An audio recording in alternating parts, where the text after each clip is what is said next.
আগের ব্লগে তোমাদের সাথে শেয়ার করেছিলাম 0 পয়েন্টে যাওয়ার জন্য একদিন হোমস্টেতে স্টে করতে হবে, আর সেখানে কিন্তু স্টে করার পর পরের দিন সকালবেলা রেডি টেডি হয়ে একেবারে 0তে এসে তোমাদের সাথে দেখা করছি। তারপর এসেই দেখো এদিকে ম্যাগি, মোমো, তারপর ডিম, ছোলা সব কিছুই খেয়েছি। তবে এখানে দাম একটু বেশি ছিল, কিন্তু খেতে দারুণ ছিল।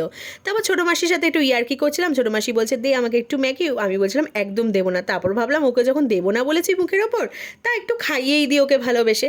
তো এখানে দেখো ওকে একটুখানি ম্যাগি খাইয়ে দিয়েছিলাম। এইটা কিন্তু দেখতে দারুণ লাগলো, যারা ম্যাগি খেতে চায় না তারাও এখানে এসে ম্যাগি খাচ্ছে।